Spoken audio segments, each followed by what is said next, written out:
ሩታ ሀብቴ ማለት ነው። በሁለት ቀን ቪዲዮ እኮ ሄርሜላና አብርሽን አጋጨቻቸው።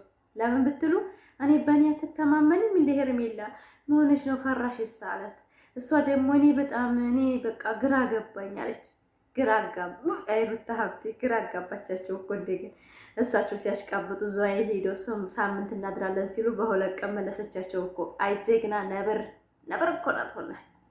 እኔ ሩታን የምወዳት እኮ በምክንያት ነው። የሰው ላይፍ ማለት ነው ገብታ ማለት ነው እሱ ሲያሽቃብጥ ሐራም እንጂ ሐላሉን ጥሎ በትንትን አድርጋ በሁለት ቀን መለሰቻቸው ከዘዋይን እኔ ያውቃለሁ የኔ የማረገውን ያደረግሽው አዲስ ነገር የለውም ማለቻት። ትትኮርጄ ነበር እኔም መሆን ስለምትፈልጊ ነው እኔ ያረኩትን የምታረጊው ወግጅ አለቻት። አይዲያ የለሽም አለቻት። ዘዋይን ብትይ እኔ ሄድኩበት ቦታ ነው ይሄርሽ ያለሽ አለቻት። የተለየ ነገር ምንም አላረግሽም አለቻት። ነገ ታለቅሻለሽ አለቻት። ዛሬም ነገም አብርሽ የኔ ባል ነው ከኔ ጋር ነው የሚኖረው 3 ወር አይፈጅብኝም። አንቺ 1 አመት ሆነሽ እጅሽ አላስገባሽው አብርሽን እኔ በ3 ወር ውስጥ ጠብ ነው ማድረግ አለቻት። ጀግና ኩራት ለካርዱ ነገር የለም በነገርሽ ላይ በአጭር ጊዜያቶች ውስጥ ነገሮች ሊቀየሩ አይችሉም። አንደኛ፣ ሁለተኛ ነገር ደግሞ ያው እንዴት ነው ኩራት ቢጤ ያጥቅቶት ነው እንጂ ልቡ ማን ጋር እንዳለ አይደለም። አንቺ ሁሉም የሚያቀሰው ነው፣ ግልጽ ነው። ሜቢ አፉ ሊመስለው ሊናገር ይችላል። ምክንያቱም ሰሞኑን ካደረኩት ነገር አንፃር ከዛ በፊት ካደረኩት ነገር አንፃር ተናዶ ምናምን አሁን የሚመልስልኝ ምላሽ ጥሩ ላይሆን ይችላል። ነገር ግን ልቦናው በደንብ ያውቀዋል፣ አንቺም ታውቂዋለሽ። ምክንያቱም ብዙ እኔ እና እሱ አንድ ላይ ለመሆን አመት አልፈጀብንም፣ ገባሽ? አንቺ ግን አመት ፈጅቶብሽ ነው በቃ እንዳደለ ፈልጎሽ እንዳልሆነ ቦላሽም ሄዴናሽም ፋሽ ብርቅት ብቅ ብዬ ገባሽ? ስቲሜን ገብቼ በጧቱ ፋ ብዬ መጣሁት እሱን ይዤ ለመሄድ ነው። ልቀ ተስማማ ከኔ ጋር ለመሄድ አልተስማማ። አቶ ሄርሜላ እንግዲህ የሰው ባልፈታሽ ቃብጥ ነብሯ ብድግ ብላ ከህይወቴ ውጪ ስትላት ከህይወታችሁ ውጪ እኔና አብርሽ ህይወት ጀምረናል አለች። ምን አይነት ህይወት ነው የሰው ባል ጋር የሚጀመረው? አረ ተው ወዴት ይሄር ነው? አረ እኔ ግራ ገባኝ። እኔ ምን እንደማራ ግራ ገባኝና አብርሽ ደግሞ ፈራሽ እንደ ሄርሜላ ምን ነው ምን በኔ እምነት የለሽም እንዴ? በእነምን እንደዚህ ትጭቃጭቂያለሽ አላት። ምን ነው ሩታ እኮ ታውቂያታለሽ፣ ሩታ ከዞረች እኔ ፈርቻታለሁ አለ። ሩታ የድሮ አይደለችም፣ አሁን ተቀይራለች። እንዲያው ምለቀኝ አይመስለኝም፣ ብዙ ነገር ማድረግ ትችላለች ሩታ ማለት ብሎ ሚስቱን በፊቷ ማለት ምን ታረጋለች ስትለው አረ ሩታዬ በጣም ብዙ ነገር ማድረግ ትችላለች አለ። በጣም ብዙ ማድረግ ትችላለች ሩታ አብርሽን በባዶ ማስቀረት ትችላለች። ጠብቁ በትዳር ላይ ትዳር ብላ ብትሄድ ያስከዳታል። የልጅ አባት ነው መባል ጎብኝ ብላ ብትሄድ ያስከዳታል። ብዙ ነገር ያስከዳታል። ሄርሜላስ በሰው ባል ላይ ገብታ የታታታሽ ቃብጥ የነበረ ሴት ዛሬ ላይ እንደምትሚስቱ ብድግ ስትል ድንግጥ ነው። ውሃ ነው የበላት። በጣም ነው የደነገጠችው። ምስምሷን ነግራታለሁ ስትል ምስምሷን ነግራት ሄደች። ቆቋ ነብሯ ሩታ ሀብቴ እናንተ ለካ ጀግና ናት። እንደዚህ እነሱ በሁለት ሆነው እሷ ብቻዋን በታተነቻቸው እኮ በቃ ሙዳቸውን የሰረቀቻቸው። ለሳምንት ሄደው ዘዋይ ላይ በሁለት ቀን ተመለሱ። ሩታ ሀብቴ ስራሽን ይስጥሽ እንዳለሽ እወድሻለሁ። በእውነት ጀግና ናት እኮ። በነገራችን ላይ ምን እንደሚሰራ ዩቱብ ላይ በደንብ ጠንቅቃ የምታውቅ አይዲያ የምትፈጥር ለእኛ ለትንንሽ ዩቱበሮች አይዲያ፣ ለትልልቅ ዩቱበሮች አይዲያ ኢትዮጵያ ላይ ተቀምጠው በእነሱ የሚነግዱ አለ አይደል እንዴ? ስንት መዝናኛ ቦታ እየሄዱ መስራት አቃቷቸው። እኛ እኮ በመዳን ቤቱን እየሰረቅን ነው። በነሩታ ምን ሸቅለው። ሩታ ሀብቴ ሂጅበት። ላይክ ሰብስክራይብ። ሄርሜላ ደግሞ ከሰው ህይወት ውጪ የሰው ባል እያማለልሽ ህይወቴን አትበይ። ህይወት የለሽም አንቺ። ሲጀመር ገና ሩታ ብላታለች። ታፍሪያለሽ፣ ወደፊት ባላረኩት ያለሽ። እኔና እሱ አብረን መሆናችን አይቀርም 3 ወር ቢወስድብኝ። አንቺ ግን አመትሽ ወደ ራስሽ አላረግሽውም አለቻት። ሞታ ይሻል። ላይክ ሰብስክራይብ አድርጉና ዛሬ እንግዲህ አበረታቴ ማለት ነው። እወዳቸዋለሁ። ማይ እንደዚህ ትንሽ ልትሆን አይደለም ምን ይጠራው ገባ ያጋባች ነው ሄርሚን ምን ልበልሽ? አሁን ከዚህ በላይ ግራ ያገባ ስለምወዳት ነው። ለምን መጣሽ ነው መምጣትሽ? ልቅ ብለሽ ብትወጪ እኔና እሱ ሰላም ሆነን እንኖራለን። ገባሽ? አይደል የምትፈልጊው? እኔ አበረት የቱ ጋር ነው ሰው እኮ አንድ ልጅ እያወኩኝ አትሊስት ውሃ ወይ ደግሞ የነገር የሚያረጋጋ ነገር ይዣል መምጣቴ በጣም ሶሪ። በእውነት እንደዚህ እንደምትለው የሚያረጋጋኝ ህይወቱ ላይ ከወጣሽለት ነው። ትሰሚኛለሽ? በታሪክ ይሄንን ነገር ልተወዋለሽ። ምን የተቃጠልኩም ነው ምን ይዘፍ አሁን እኮ በግልጽ ሩታ የመጣሽበት ምክንያት ታውቂያለሽ? ተመልሰሽ ወደ ታውቂያለሽ ሰምኛለሽ። ወደ ህይወቱ መምጣት የፈለግሽው መዝናት ነገር ነው እየደገምሽው ያለሽው። እኔ ከሱ ጋር አልተዝናናሁም። አንቺ እኔ ያረኩትን እኮ ነው እኔን እኮ ነው ለመሆን እዚህ ጋር እንደው ቀና እያልሽ ያለሽ እኮ የኔ በጣም በፊት ያሳለፍኩትን ነገር ነው። እኔ ስለማልናገር ነው አብርሃም እስካሁን ዝም ስለምላት ነው። እሷ እንደፈለገች መታ እኔ ምን እንደምልህ አላውቅም። እሺ በቃ አሁን አይፈልግሽም። ሄርሜላ ጠግሽን ያዢ። ለምን ሲባል ነገ ዛሬ ትናንትና ዛሬ እንደምትመጣ ቃል ገብተልኝ እኮ እዚህ ደሪ አላልኩሽም አይደል? እዚህ የሆንኩት ለምን አደርሽ ታዲያ? እዚህ ትሄድ ያን ቻምሽ አልሄድም። ልታስገድጂኝ ነው እንዴ? ደስ አይልም? በእናትህ በጣም ደስ ይላል። እታሽ ማረጋችን ምን ይነ ገባሽ? ፈርመሽ ተለያይተሻል ከኔ ጋር ፈልጋው ነው ቃል የገባው እኮ ፈርመሽ ተፈራርመን ተለያይተን ነበር። ግን ደግሞ ይቅርታ ጊዜ እንኳን አይሆንም አልቆጠርኩትም። ግን ደግሞ ብዙ ጊዜ መታለን ህይወት ውስጥ በቃ ስል ማለት ነው። ሁሌ ትመጣለህ። ሰው ያንተን ፍላጎት ስለተረዳውና አሁን ፍላጎትን ላክብር ባልኩኝ ነው እንደዚህ ብትለኝ አልጀምር ስል እኮ በጣም ብዙ ጊዜ መጥቷል። በነገርሽ ላይ እኔን ጥሎ ይምጣማይ ደስታ አይደንቅሽም? ቅናት አገባኝ እንዴ? ለምንድነው ነገር ያለው በጣም ህፃን ያደረግሽ ነው። ከዚህ በላይ ምን ህፃን ያደረግሻል? እንደዛም ከሆነ እኮ ጥሩ ነገር እስኪ ምናምን ስለመጣው ደብሮ ነው ማለት አንተ እንኳን አይደብርም። ምን ይደብራል? አይ እንደብር ከደበረ ኢትስ ኦኬ። ግን ትሰምኛለሽ አብረን በቃ ኦኬ ወደ ሰቆሉ ወይንም አቆሉ እኮ በቃ ከሆነ ታይም በኋላ ይልሽ እንደዚህ ሳይሆን እንደዚህ ዞሬ ነው የምልሽ። ያድርሰን የሀገርሽን ዘፈን እየዘፈንሽ ወደ አዲስ አበባ እኔ እና እሱ አብረን እንመጣለን። ሰማሽኛ? ስለበጠበጥሽ አፍሽን ይዘሽ ትወጫለሽ። ነገር አንቺ ብቻ አይደለም። አይ በጣም እንትን እንደምትለው ድሮ ቢሆን በቃ ሄርሚ በቃ ከህይወታችን ውጪ በቃ ላካቴው ደግሞ ላይሽ አልፈልግም የሚልበት ጊዜ ቅርብ ነው። ብዙ አትኩራሪ አትዛች ባል እነሱም ያስታውሱሻል። አስታውሳት ባይ ልክ አላውቅም አብርሽ ማለት እንደዚህ ረብሽክ አልፈልግም። ገባ ሰው ገብተሽ ገና ማለት ይሄን ሰላም ማለት እንዴ? ሄርሚ በቃ ምንም እኮ ከሷ ጋር በቃ ባክ እንዴ እስካሁን ዝም ስለምላት ነው እንዴ? በለው ምን እንዴ አንተ ስትነካኝና አልልከችኝም እናሳልፍ ፈልጋለሁ። ከዛ ባለፈ ደግሞ ነገ ላይ እናሩተን እንደገና ነገሮችን ለማስተካከል እየሞከረ ዛሬ መበታትህን ዛሬ መጠንከረን አይታ ነው እንዴ እንደዚህ ሁኔታው አንድ ሁለት መባባል ነው ወይስ የምትፈሪው ነገር አለ አንቺም? የሰው ባል ወስዳ ለምን ነገር ባይኖር ኖሮ እኔ ላይ የምትተማመኝ ከሆነ እንደዛ አይደለም። ሰላማዊ ኑሮ እንድትኖር ስለምንፈልግ ነው አብርሃም። ጤና ደስ ብዙ ነገር ልታረግ ብዙ ነገር ልፈጠር ትችላለች። በቃ መተው ነው ያለብሽ። እሷ የምትኖር አይነት ሴት አይነት አይደለችም። በጣሽ ተፋታችሁ እንደማትፈልጊው ምናምን አልነበር እንዴ ስትናገሪ ነበረው አይደል እንዴ? ነገሮችን ሶልቭ ማድረግ እንዳለብን ተሰማኝ። ለማድረግ መጣው አረፈደ። በቃ እንድትነኪው እንድትደርሺበት አልፈልግም። ጀምረናል ህይወት ደስተኛ መሆኑ ስታይ ነው እንደዚህ እየሆንሽ ያለሽው። ይመለከተኛል። ጀምር ተረጋጊ። እንደዚህ ብግን ብለሽ ማናገር። አሰላሙ አለይኩም ወራህመቱላሂ ወበረካቱ። ክርስቲያን ወገኖቼ ሰላም ብያለሁ። እንዴት ናችሁ? ደህና ናችሁ? እኔ ጋር ሰላም ነው። ይሄንን ቪዲዮ ላይክ እያደረጋችሁ እስቲ ቪዲዮውን እስከ መጨረሻ አይታችሁ አበረታቴ ማለት ነው። ዛሬ ሩታና ሄርሜላ ተገናኝተዋል ማለት ነው። አበጋዝ አንገቱን እየደፋ ነው፣ የሸራ አንገቱን ማለት ነው።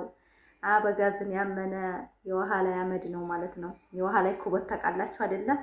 አበጋዝን አምኖ የቀረበ ሰው እንደዚህ የዋለለ ነው የሚኖረውና ሩታ አዋለለችው አላልኩ፣ እንደዚህ ነው የሆነው።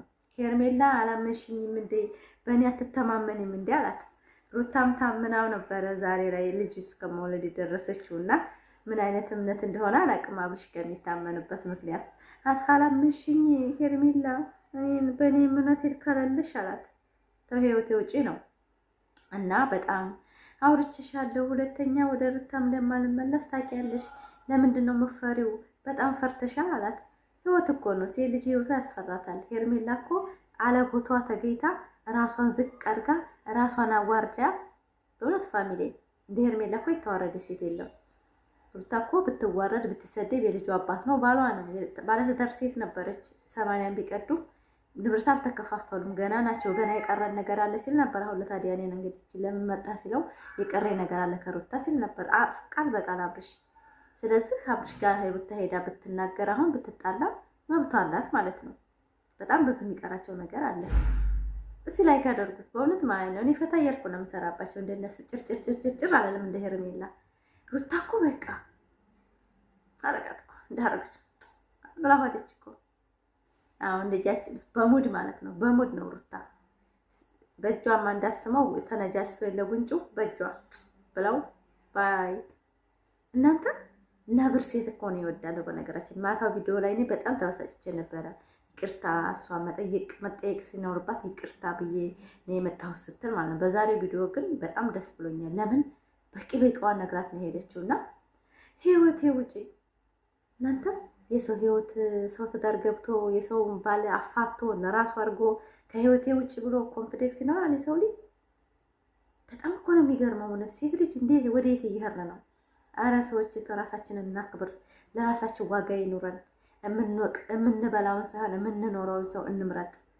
እኔ ብዙ ጊዜ ቪዲዮ የማይታይልኝ የሴት ልጅ ማንነት ረክሳ እንዳትታይ ስለምሰራ ነው።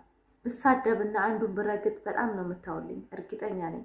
ግን ሄርሜላ ራሷን ዝቅ አድርጋ ተዋርዳ በሰው ባል የሰውን ባል አፋታ ፍች ድረስ የደረሱት በሳ ምክንያት ነው። ከዛ በፊት ድራማም ሰርተው ቢጋጩም ይታረቁ ነበር። ሄርሜላ ከመጣይ ግን እንዳለ ዛሬ እንኳን የተናገረችው ሩታ ከሄደችም እፊቱ አታከብርህም የሚንከባከበው ሰው ስላገኘ። ትዳር ፈቶ ሌላ ትዳር መመስረት ማለት እኮ ጀሃነም ነው፣ ደስታ የለም።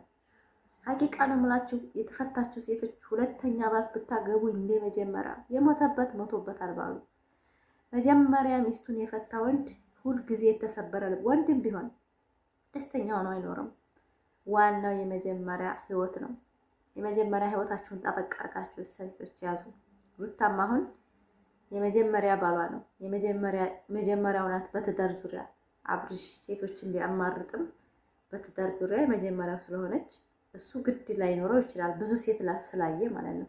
ለሩታ ግን የመጀመሪያ ስለሆነ ጠበቅ አድርጋ ብትይዝ ተሐወዳ ቢያንስ 3 ወር ነው የሚፈጅብኝ። አንቺ አመት ፈይቶብሻል፣ እኔ ግን 3 ወር አይፈጅብኝም አብርሽን ጠጭ ለማድረግ ወደ ራስ ያለቻት እኮ እያለ እኔማ ሩታ እኮ ማሽቃበጥ አስለመደች በእውነት ማለት ነው ፋሚሊ። እና ዛሬ ቪዲዮ ላይ ብዙ ነገሮች ትይዛላችሁ። የሰውን ባል የምታገቡ የሰውን ባል የምታማሉ ሴቶች እንደዚህ ነው የምትዋረዱት፣ አንገቱን እየደፋ በእውነት ማለት ሌላ ወንድ ቢሆን የማይፈልጋት ቢሆን በጥፊ ነበር የሚላት ሩታን ማለት ነው። ለምን ህይወት ነው። አዲስ ፍቅር ከተጀመረ ፈጣሪን አይፈራም። አዲስ ፍቅር ይመነቅር ነው የሚባለው። አዲስ ህይወት የተጀመረ ሰው ትዕግስት የለውም። ለምን ጥርሱን እስከሚሰብረው ድረስ ማለት ነው። አብርሽ ምንም ህይወት የለውም። ከሄርሜላ ጋር ምንም ዜሮ ነው። ፈራሽ እንደ አላት እኮ ሰው ህይወት ገብታ እንዴት አትፈራም? ይሄ እኮ ትዳር ማለት እኮ ማለት ነው በእውነት ማጣት ይሻላል፣ ድህነት ይሻላል። ህይወት ማለት ግን አብሯችሁ የሚኖር ስትሞት እስከምትሞቱ በህይወታችሁ የሚያስደስታችሁ ባላችሁ ነው። በእውነት ነው የምላችሁ። ገንዘብ ይገኛል ይጠፋል። ብር አላቂ ነው፣ ገንዘብ ጠፊ ነው። ባል ግን ሞት ካልወሰደባችሁ በቀር እድሜ ልካችሁን ድህነታችሁንም ችላችሁ ከባላችሁ ጋር መኖር ማለት መታደል ማለት ነው። ስለዚህ አንድ ልጅ ከሄርሜላ አንድ ልጅ ከሩታ ከሚል ከሩታዬ ጋራ ፍቅሩን ልጁን ቢያሳድግ ይሻለዋል። ነገ ልጁ ጋር ሲሄድ ደግሞ ሲያሽቃብጥ ሩታን ብሎ ሄርሜላን ያታ ዛሬ እንደ አለቻት እኮ ነገ እንዲህ ዞሮ ነው የሚያሽ አለቻት። ሩታ ደግሞ አቤት ጉራ! ለካ ሩታ ጉረኛ ናት እንደ እናንተ። በጣም እኮ ተንጠባራረችባችሁ ሁለቱንም። የግጅ አለቻት አመት ወስዶብሻል፣ ምንም ያረግሽው ነገር የለም አለቻት። እኔ በ3 ወር አይሞላብኝም አለቻት። ሁሉን ነገር ሳስተካክላለች። አያችሁ አይደል? አብርሽ ፍላጎት አለው። በእውነት ነው የምላችሁ። ላይክ ሰብስክራይብ፣ ላይክ አርጉ ፋሚሊ። እና ትንንሽ ዩቲዩበሮችም ስትፈርዱ ትናንትና ሩታን ሰርባችኋት ነበረ። እኔ አልሰደብኩም፣ ግን ትክክል እንዳይደለ ማለትም እሱን ላይ ለመጫወት ከሆነ የሰራቸው የትናንትናውን ቪዲዮውን አሁን ስትሳየው በጣም እንደኔ ሴት ሲለማመጥ አልወድም። በነገራችን ላይ ግን ባሏ ነው፣ ህጋዊ ባሏ ነው። ቢፋቱም 80 ሲቀደድ አላየንም። ተፈራርመዋል እንጂ አልተቀደደም። 80ቸው የቀራቸው ነገር አለ። ነገ ከሄርሜላ ወደ ቤቷ አብርሽና ሩታ ቤት ትገባለህ ነው ያለችው። ሲጀመር ወደ ቤታችን ሀይ ያለችው ትናንትና አይታችኋል። ዛሬም ወደ ቤታችን ልጅ አልሄድም አለች። ካልሄድም በቃ ሄዳለሁ ሄርሜላ። በቃ ለሳምንት ነበር የሄዱት፣ ዛሬ ተመልሰዋል ማለት ነው። አያቸው አይደለም? ነብር ተሐወዳ ማለት ነው። ትለኮስበታለህ። አብርሽ መፈናፈኒያ የለውም ከሀገር ካልወጣ በቀር። ከሀገር ደግሞ አይወጣም። ከሀገር ከወጣ ማለት ነው ጠብቁ። ፋፊ ምን አለ ያለው ሸገር ቤቷ ገብታ እጂ ነው የምትልበት። አራት መኝታ ቤት ጨርሰዋል። አሁን ሰሞኑን ሊመረቅ ነው። ቤቷ ገብታ እዚህ ነው የምትልበት። ጠብቁ። እሱ ከሄርሜላ ጋር ሴት ይዞ ከሄደ ከሀገር ከወጣ ነገሯን ሳያስተካክል ከሄደ አብርሽ ሜዳ ላይ ነው የሚወርቀው። መኪናውም ቤቱም ሩታጅ ነው የሚሆነው። ጠብቁ። እንደ ባጎተን ነው ወደፊት የሚኖረው። አብርሃም አሁንም ሚስቱን እጁ ካላረገ ብዙ የታቀደለት ነገር አለ። በእውነት ነው የምላችሁ፣ በጣም ብዙ ነገር እጅ ለምን አልፈልግም ብሎ በትዳር የመሰረተው እሱ እስከሆነ ድረስ በህግ ደረጃ በደንብ ነው የምታስቀጣው። አሁን ቆላ አስገብተዋል ሩታ በዚች በሁለት ቀን እና ሩታዬና ሄርሜላ ለማንኛውም በጣም በጣም ብዙ ነገሮችን ለመስራት ያው አለቃትም እያለኝ ነው ሩታ። የችኛይቱም እንለቅላትም እኔ በአንተ ከመጡብኝ እያለች ነው። እናንተ ሴቶች ግን ወዴት እየሄድን ነው? ራሳችንን ወይት እያስቀመጥነው ነው? እስቲ እንደኔ የተሰማችሁ ላይክ ሰብስክራይብ አድርጉና አበረታቲ ማለት ነው። ፋፊው ልየዋ እንግዲህ የሩታ መከታ የሩታ እህቶች የት ናችሁ እናንተ? በኮሜንት እስቲ ላይክ እያደረጋችሁ ይህንን ቪዲዮ አንዳንድ ጊዜ ማለት ነው ስንተጋገዝ ብዙ ነገር መስራት እንችላለን እና እኔንም እስቲ እህታችሁን ገደፍ አድርጉኝ ማለት ነው። እነሱ ያው ፍክክር ጀጀፍ ናችሁ። እኔ ያረኩትን ነው እያደረግሽ ያለሽው። እኔ የምሰራውን ዙዋይንም ብትየውን ሄጄበታለሁ። ምንም የተለየ ነገር አላረግሽም። እኔ ያረኩትን እየደገምሽ ነው ያለሽው። አንቺ ነሽ ከኔ እየኮረጅ ያለሽው። አንዳንቺ አይነት ባለጌ ሴት አይደለም የልጅን አባት የራስ አረጋለሁ ማለት ባለ ትዳር ወንድ ላይ ጉፍ ያለች እንዳንቺ ውርደት